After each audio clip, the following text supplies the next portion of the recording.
Welcome to the Rare Earth Exchanges podcast, where power, politics, and the world's most coveted materials collide. Rare earth elements power the backbone of tomorrow's most critical technologies. With China dominating global production, the U.S. and its allies must align strategically to ensure a stable future. This urgency prompted tech entrepreneurs Daniel O'Connor and Dustin Olson to launch Rare Earth Exchanges, a news and insight platform built to equip stakeholders and decision makers with the tools and intelligence needed to reduce dependency and build prosperous resilience. Let's get into it. Hey everyone, welcome to the Rare Earth Exchanges podcast. I'm your host today, Dustin, and our special guest today is Alexa Schmitz, who is the CEO and co-founder of a company called ReeGen. And Alexa has a PhD in plant microbiology from Cornell University, which is where her company spun out from. So Alexa, welcome to the show. How are you doing? I'm doing pretty great. Thanks for having me on. Yes, Alexa. So you come from Cornell University. About a year ago, we interviewed Buz Barstow, who I believe was your mentor, correct? Correct. He was my postdoctoral advisor. Yeah. There you go. Yeah, we got a kick out of Buz, and he was truly passionate about this microbiology concept of recovering rare earths. And so we are excited to kind of see the other side of that same story, kind of the byproduct of that research. And so, yeah. So what was it like in Cornell working with Buz? Just kind of give us some, how did that get started? How did ReeGen spin out from all that? Yeah, sure. So it was quite an adventure and a journey. So I did my PhD at Cornell, actually in plant microbiology, where I was doing a lot of microbiology and synthetic biology, and met Buz towards the end of my PhD. I really love Ithaca and the surrounding areas, and I liked the idea of staying here, but more so, Buz had these really, really amazing ideas about how we could use synthetic biology and microbiology to solve tough problems in clean energy. And in striking up conversation, I was in the trenches of trying to finish my PhD thesis, the worst time for anybody who's gone through a PhD, and met Buz kind of synergistically at a symposium where I was doing my PhD work.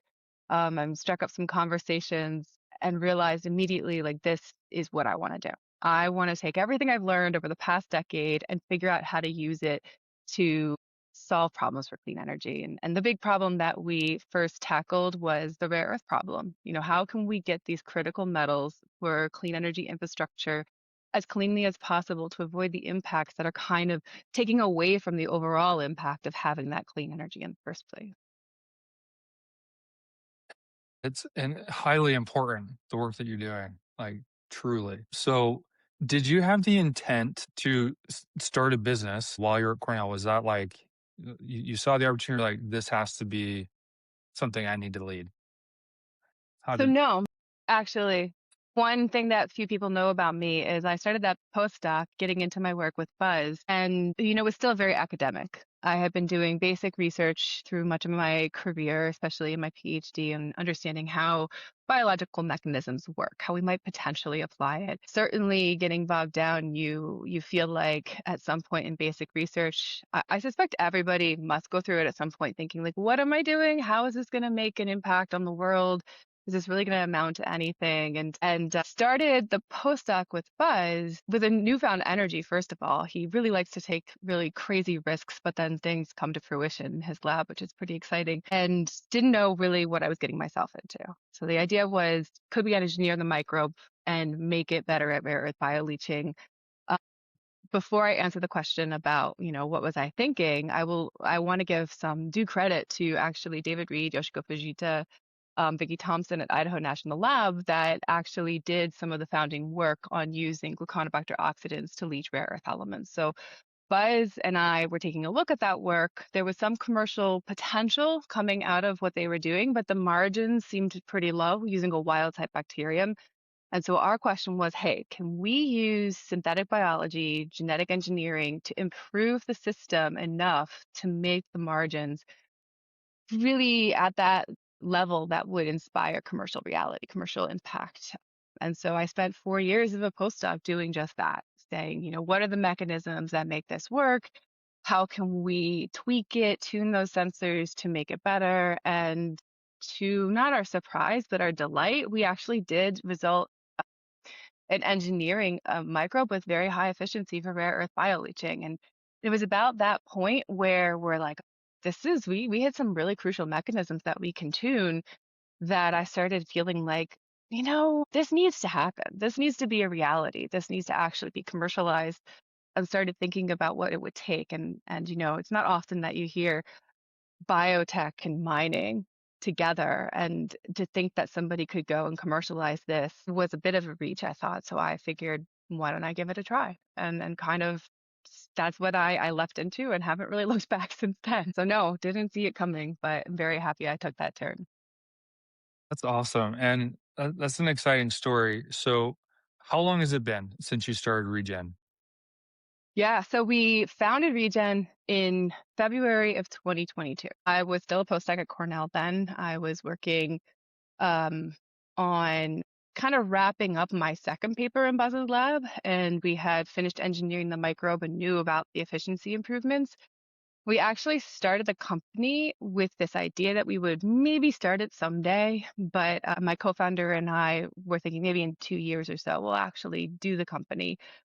Did some I-Core training, applied for grants, applied for an ARPA-E scale-up grant. So I should also mention, I think Buzz talked about this, when you interviewed him a while back, that this work was originally sponsored by ARPA-E in the Barstow lab at Cornell. And so we're very much embedded in the ARPA-E ecosystem from that. And so in 2022, we actually founded ReeGen to apply for their scale-up grant, which was a little premature. It's a huge grant, and we didn't really understand what we were aiming for. And so we didn't get invited to submit a full application. There was no surprise there. At the time, we didn't even really have a company. But at that point, the reality started to sink in, like, hey, let's do this. And I applied for a fellowship with Activate, which supports technical founders to start a company and translate technical research into commercial reality. They give you, well, long story short, I got the fellowship, and that was really actually what inspired me to move full force into working on ReeGen. And so I finished up my postdoc in the fall of 2022 and went directly into my Activate Fellowship. So they give you 2 years of salary support for the founder, and a research grant, and some travel and professional development grants and training as well. So it was an amazing opportunity, and really, I can't even imagine what we would have done with ReeGen if it weren't for that fellowship. So lots of support there. Yeah, so that was in 2022. And for the first 2 years, I really, my co-founder and I, and my team in general, asked the question. We took a step back and said, what do we have? This technology, what can it do, and how can we get? So it's a leaching technology. So ReeGen, I guess I should get into that. We engineered the bacteria to produce a very high efficiency leaching solution. And a big question was, okay, where are all the rare earths, minerals, above ground feedstocks, recycled feedstocks? What would this leaching solution work best with? And so we just started testing a bunch of different feedstocks, and thinking commercially about what would it take to get the rare earths and recover them from these different feedstocks. And that was about the first 2 years. Through that work and the Activate Fellowship, we developed a business model, commercialization approach, go to market plan, started getting some investment, and then focused. And now for the past 2 years, it's been about focusing and enacting that go-to-market plan, and taking it to where we're at now, which is just on the cusp of actually first commercialization and working with our first commercial partner. That's exciting. And a lot's happened in just the last few years, truly. Um, So much.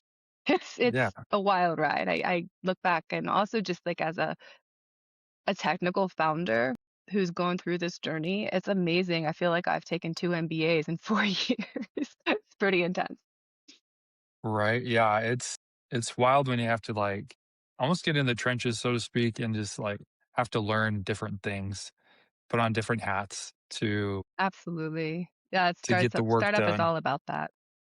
Yeah, 100%. Okay, so great. Let's talk about the company, the technology that you're using, and where you guys fit into the supply chain. So, ReeGen is more, I would say, in the recycling space, correct? Yes, we're starting out in the recycling space. Perfect. So, I have in my research notes here on you guys do recycling of slag from catalytic converters, right? That is where we are focusing first. Correct. Yeah. Perfect. So could you explain just a little bit about why you selected that as your feedstock and how much of the rare earths are you recovering? What's left behind after you recover what you're looking for and stuff like that?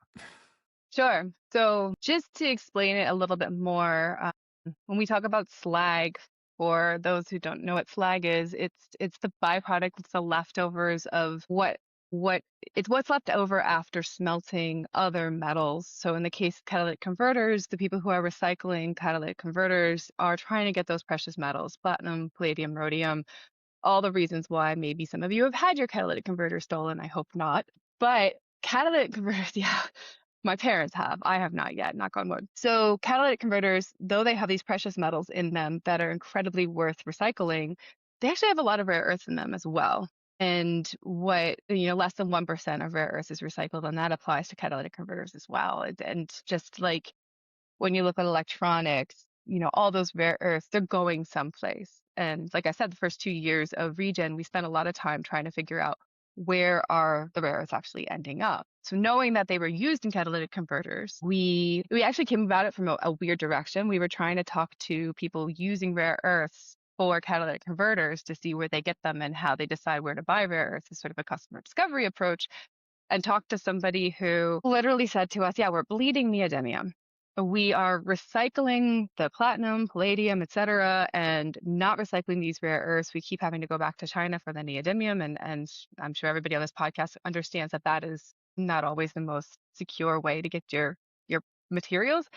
And so his point was, if we do so well at recycling these other metals, why can't we recycle the rare earths, and where are they going? And so through that work, we started to explore that question, and found in the case of recycling platinum group metals that it was ending up in the slag. So this is the part that gets thrown away. It's like in the smelting furnace, it's the part that ends up migrating to the top of the furnace and then gets tapped off the top like broth would be pulled off of a soup. And through that discovery, we then started thinking about all the other processes that have smelting and realized that, hey, actually slags as a whole are containing a lot of these critical metals, including rare earth elements or other things like nickel, chromium, zirconium, various smaller market-sized metals and alloying metals that get combined with the iron to make all the different alloys, et cetera, that slag now becomes this potential giant feedstock source for recovery. So the catalytic converter market, it's not huge for rare earth elements. So we've estimated about 50 to 60,000 metric tons are produced on a yearly basis, maybe higher than that. Maybe it could be, depending on the market size, even upwards of 100,000. But that's in comparison to like steel slag, where they're producing 1 billion worldwide. You're really seeing huge amounts being produced. But in catalytic converter slag, because when it's concentrated for the recycling, just the catalyst, you do see high concentrations of rare earth in that slag. So we're talking like 3 to 3.5% rare earth elements, which is actually quite high if you compare that to like a mid-grain mine. You don't usually get full percentage points on the rare earth content. However, when you look at something like steel slag, the overall content is lower, but the market size is huge. So you see that potential for expansion. And also, a big part of what we're looking at and exploring is what's left over. And you asked that. When we leach the slag, so we apply our biological leaching solution to the slag, get the rare earths of some other critical metals out, we reduce the volume, the mass of the slag by about 25 to 30%. So you still have a lot of solids left over. Some of the most hazardous metals are eliminated, they're pulled out, hopefully valorized, as we're trying to do. And that material then, it's milled, it's fine, it's silicaceous, it's amorphous, it doesn't have much crystalline structure to it. And the biological process of pulling the metals out doesn't totally destroy it. So we're actually collaborating with a researcher at Cornell to look at how we could use that in concrete application as a supplement for ordinary Portland cement. Still in its infancy and not part of our dependent business model, but could be really huge for not just the business model, but also the world in general, and having that material for the built environment. That's truly fascinating. So of the slag, how much of the rare earths we're recovering is pretty high? It was like 98%, something like that? It can be up to 98%. Okay. I mean, traditionally, and maybe I should take a step back and talk about what we're actually doing when we're trying to recover the rare earths. Something that often comes up when I talk about biomining. The world knows biomining in terms of what is done for copper and gold. So it's not new. This concept of bioleaching, biomining, it's been industrially commercialized for almost 100 years. We get 20% of the world's copper through bioleaching and about 5% of the world's gold. I'm sure Buzz told you this too. I mean, it's a really staggering number because you want to recognize that bacteria know how to do this, and we're just trying to make it better. However, when we look at rare earth elements, it's a very different chemistry that's being deployed. And also the fact that we've engineered the microbes, we don't want to be like throwing them into the environment and doing what they want. That takes more testing, and we hope to develop processes later. So what we've done is put together this system, this process where the bacteria, they make a bioleaching solution on a continuous basis that we then separate from the microbes and mix with the slags in order to leach the metals out. So in that regard, we are able to get 3 to 3.5% rare earths. Well, sorry, the slag has 3 to 3.5% rare earths. And when we mix the slag with the leaching solution, what we call a lixiviant, and we call the rare earth targeted one bioresolve. When we mix the solids with that liquid together, the density of the solids does have a big impact on what the efficiency is. So in cases where we only have like 10% solids to solution, we do see amazing efficiency of upwards of 95 to 98% rare earth leaching. And that's super exciting because that means there is potential for recovering all of the rare earths from these materials. But it's a trade-off with economics because the lower the density of the solids, so we're talking, for every 1,000 liters, or I should say for every ton of slag we put into the system, we would need 10 tons of the leaching solution, the lixiviant. So you can imagine 10 to 100 is much bigger overall size than say 50 to 100. So if we do a 50% pulp density, then everything's smaller, somewhat cheaper, less liquid that we have to make per solids we process, but then there's a trade-off with efficiency, and that efficiency could drop to more like 70% extraction. So we're at the stage now where we have a scaled system and we're optimizing that exact question is, do we want to be going for gold and getting 98% efficiency, or is the economics, are the economics working better if, we only get 70% efficiency, but it's going to be so cheap that it's a no-brainer that we want to do it that way? It's all very fascinating. And I could see the dynamics of inputs and outputs and kind of the constraints around that. And speaking of constraints, thinking back to that conversation with Buzz, one of the things that really stood out to me was he's like, the BioTech, he's like, it's great, it works, but there's a finite amount of I'm trying to remember what he said, the micro that's needed to truly make the whole system work. So is that another constraint that you guys have with this technology, this process that you have? So you're saying, is there a constraint on? Just, I guess the biotech part, like the biology that you use in your process. I guess you can only fabricate so much or get so much Yeah, I before you're. think maybe you're thinking about an aspect of the system. I believe Buzz did discuss it. So the way our process ultimately works is we actually feed the bacteria low-grade glucose, and we get this from agricultural waste. And that's what Buzz has done some modeling to say, if we took all the glucose available that we could be making in the world, is it enough to get the critical elements that we need? And the answer he came up with in a straightforward approach was no. That actually would just use all the resources. So the question does remain, is there enough glucose to target the critical metals that the earth needs? We can grow the bacteria on other stuff, and we can actually engineer the bacteria to use other sugars. So those are two things that sort of push us away from that constraint. But there are two other things I would say. The first is just a logical approach, is that this isn't necessarily going to be the end all solution for leaching metals, right? It's not necessarily the best approach. Some, I mean, we've been mining for millennia. We have some of these systems down pat, and some are more hazardous than others. And it's the really hazardous ones and the more recalcitrant systems that I think biology holds the most potential to crack.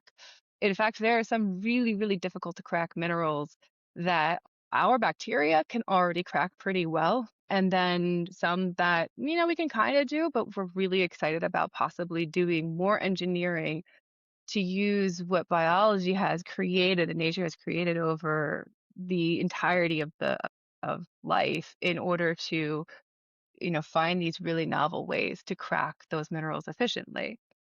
The other thing I wanted to point out is that even if we were to tackle huge amounts of minerals to crack and need lots of lixiviant to make this happen, one really cool thing that we discovered once we translated this work to ReeGen is that after we remove the rare earths from the leached solution, so we have lixiviant in the solids, mix it together, the rare earths get into the leachate, the critical minerals get into leachate. After we remove them, that leachate, that lixiviant, becomes regenerated, and we can use it again. So the more times we use it, the less glucose we need to produce new solutions. So that's one of the things we're ramping up is how many times can we reuse this to address exactly that is we don't want to consume all the world's glucose. That's not going to be feasible. And also it's expensive at the end of the day. Glucose is a major driver in the economics, even if we're using agricultural waste. So discovering that we could reuse the lixiviant is a really, really key factor and parameter in our model that has pushed the economics quite favorably towards lower and lower grade feedstocks. What a well put answer to a poorly articulated question. No, I kind of guessed that's what it was, and it's a really good point to make. Yeah, thank you. No, I appreciate that. So I want to shift gears just a little bit away from the business. So I read that you were one of 12 people who were invited to the White House to talk to the federal government about the rare earth supply chain. What an invite. How did you get that? It seems like a pretty exclusive group. And I guess I want to know what was said then, and then do you feel like they took it to heart now? Like, are you seeing the impacts of that conversation? Yeah, it's a great question. And to be honest, when we were invited, I thought it was spam. I got that invitation. I got so much spam as a startup founder. I thought this was a hoax and that somebody was phishing, but it wasn't. And it was impressive. First of all, I was quite impressed that the US government, the White House, and then also the Department of Energy played a big role in that meeting as well. They were eager to figure out how to solve this they are eager to figure out how to solve this rare earth problem. It was right after China had cut off the shipments back last spring, May. They restricted the export of the heavy rare earth elements. And this was a big power play that the United States government did not like, and rightfully so. And so what Washington did was figure out how are we going to be able to get the rare earths as quickly as possible. And to their credit, they recognize that mining is slow. New rare earth mine can take, 10, 15, maybe 30 years to develop. And they've been putting a lot of money into those resources. And certainly we need the rare earths, and some virgin mining is going to be needed. But if we want it tomorrow, we need to use what's already above ground, what's already sitting. I don't know what I'm looking at right now, my mobile phone. How many mobile phones do you have in your drawer that are old and you haven't had the heart to abandon yet? That's a fun question to ask at a conference. But that's where our rare earths are. That's where we can get them immediately, or places like slags from recycling catalytic converters or steel, et cetera. So when we finally went down there, there aren't that many rare earth recycling startups in the US. So the small number wasn't surprising, but the idea was, hey, you guys are tackling this problem from very, very different perspective from the White House. What do you need to make it happen?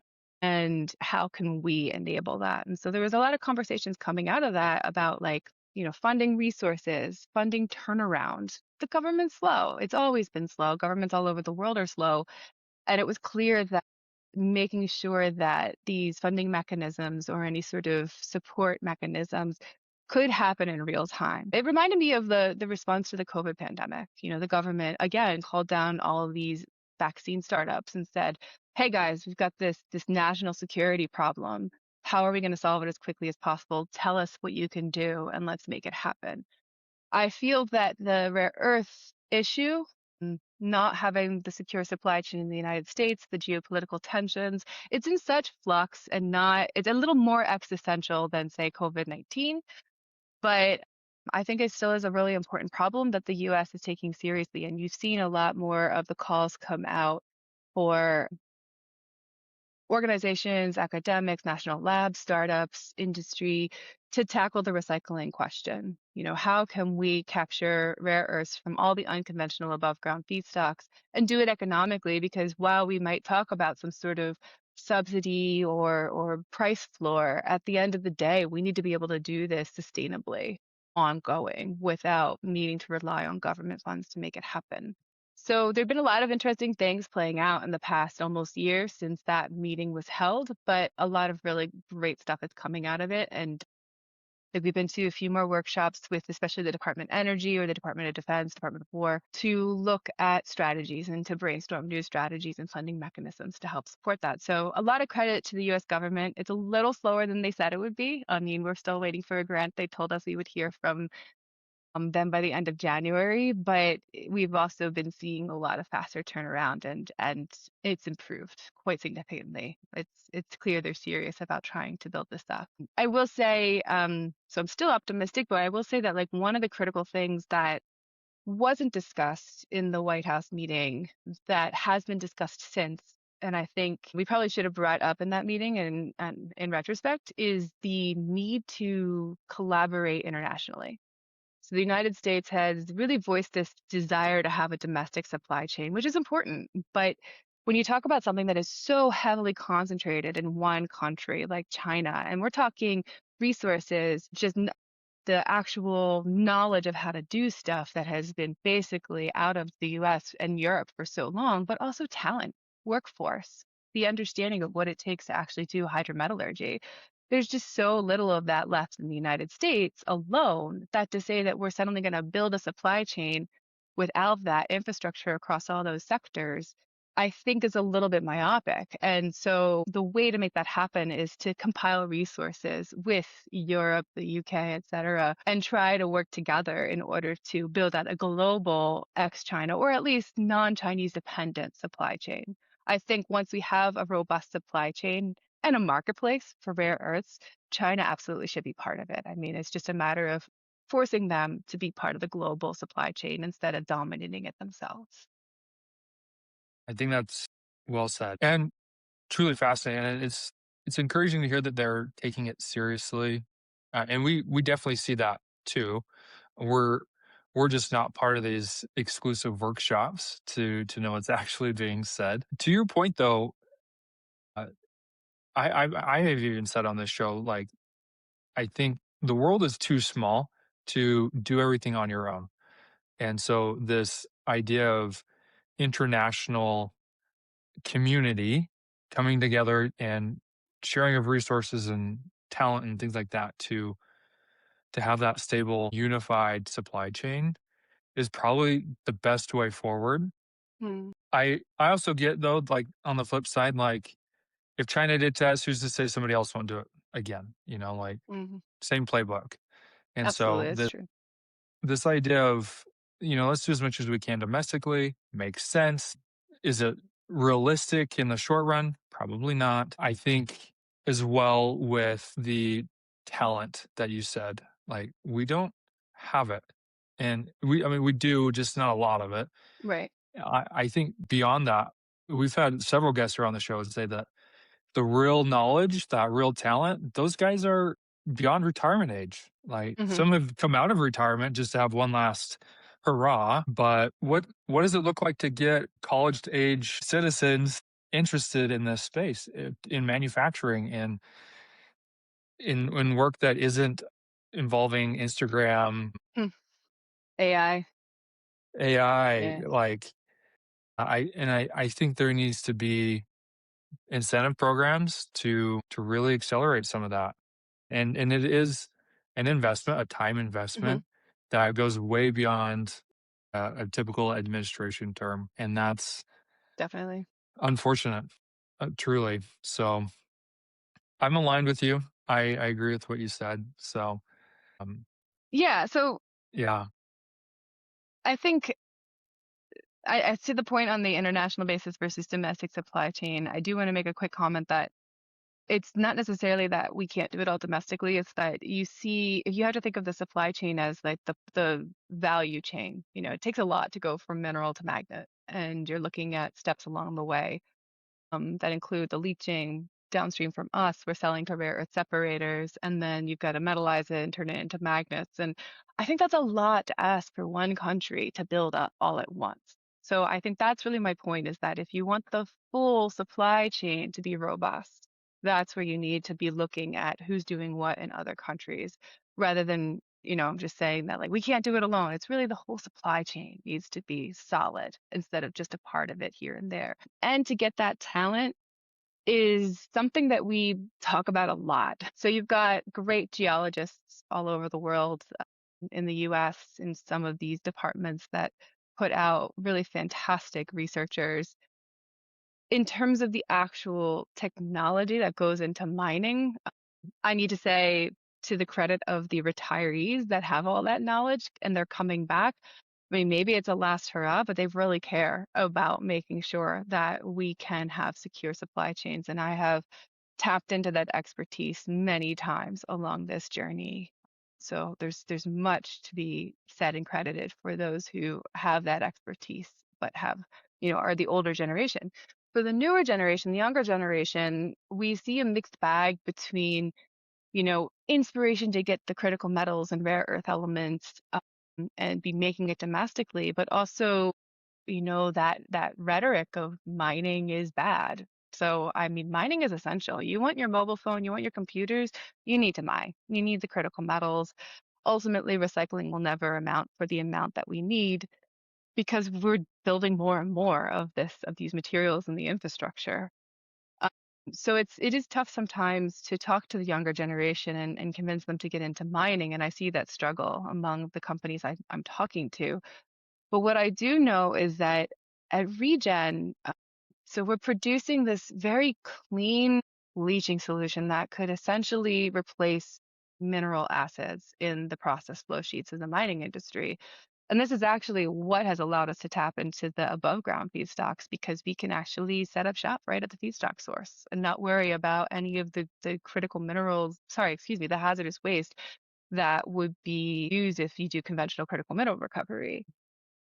And so a lot of the new talents see the sustainability approach and the recycling approach, and they get excited. I have had some that are not as excited when they hear that we're still potentially working with mining companies.